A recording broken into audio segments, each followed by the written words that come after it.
It's been a sorry season so far for the Spurs. Manager. One thing is 100% sure. We will lose football matches. Spurs haven't been able to hold on. 2-0 up with 5 to go. It's Arsenal 4, Tottenham 1. Eberici Eze, he could have signed for Spurs, remember, but he's a hat-trick hero for Arsenal. It is silly. I don't know what else worse you could have done than to be holding an Arsenal cup. Thomas Frank has been sacked by Tottenham Hotspur. Spurs have confirmed the appointment of Igor Tudor as men's head coach. 3 minutes to go. Spurs 0, Forest 3. We're in a relegation fight, and what do? Nothing. Igor Tudor is no longer the manager of Tottenham Hotspur. I think there's a very real chance they will go down. You can't trust them to win a game. Well, Spurs fans are going to get in touch over the weekend with their thoughts following the news of Igor Tudor's mutual agreement to part with the club.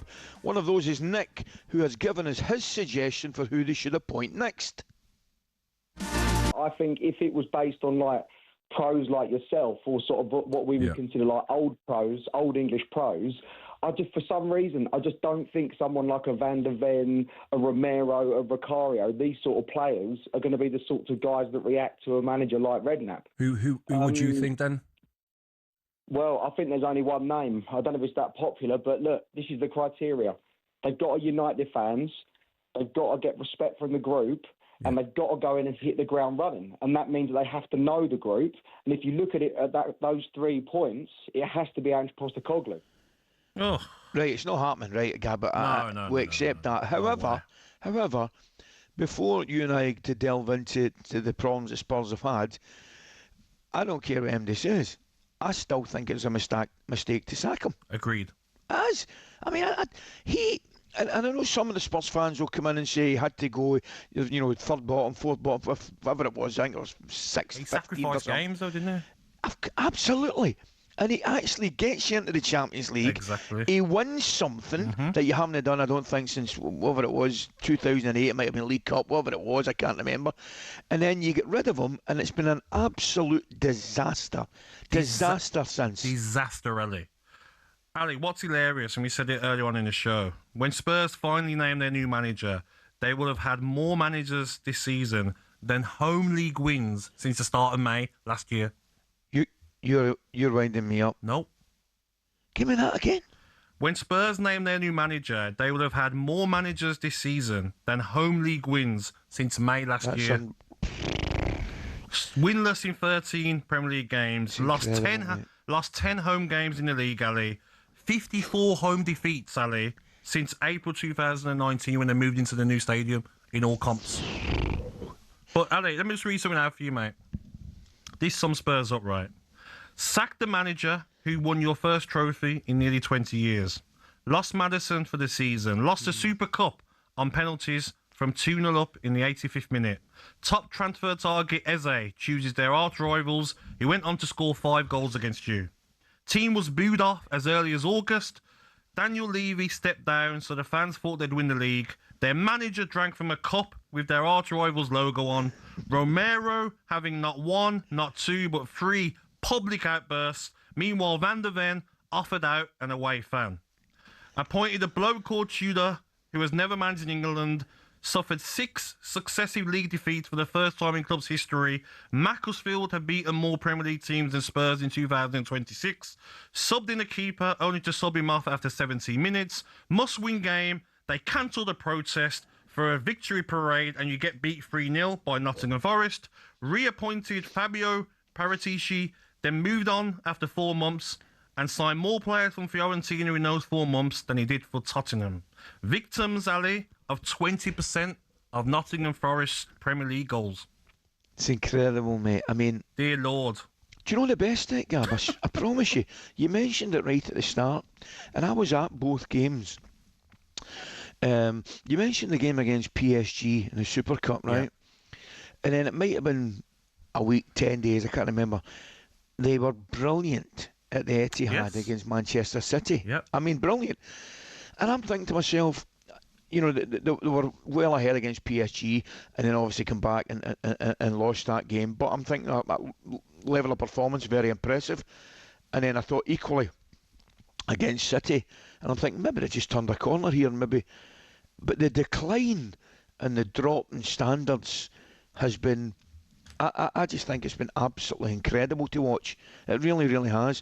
The confidence has completely been drained out the side.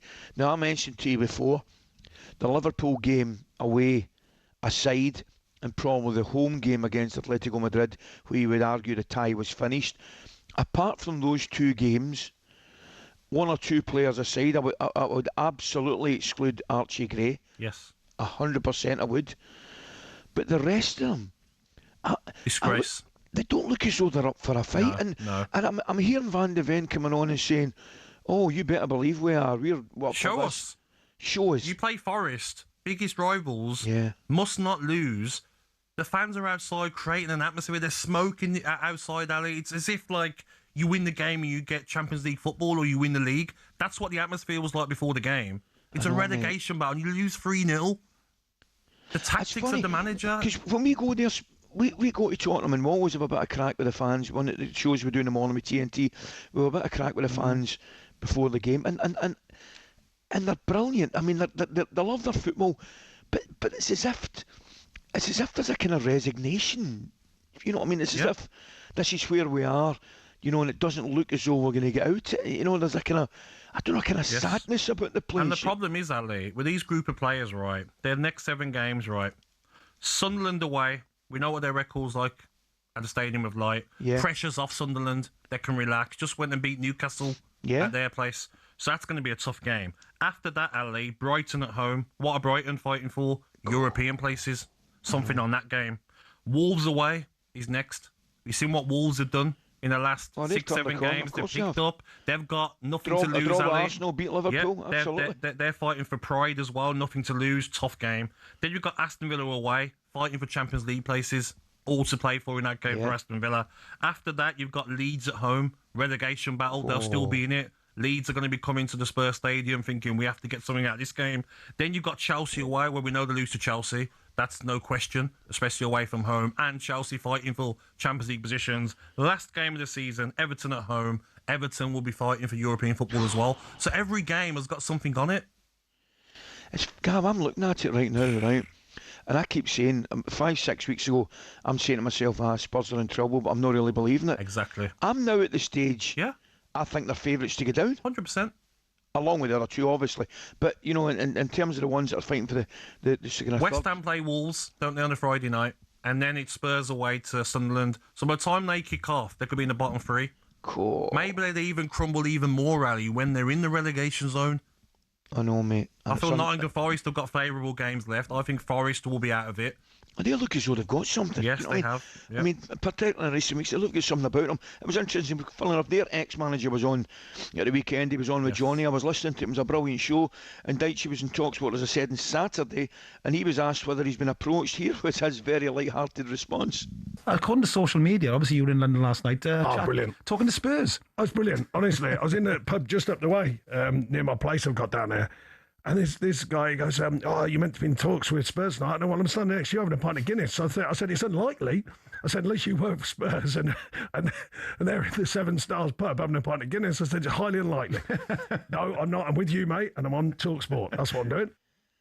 And it's a perfect way to start your talkSPORT career with a couple of pints of Guinness, Dyche. Let me say to you, you will fit in perfectly, Dyche, at talkSPORT if you enjoy a couple of pints of Guinness. Brilliant.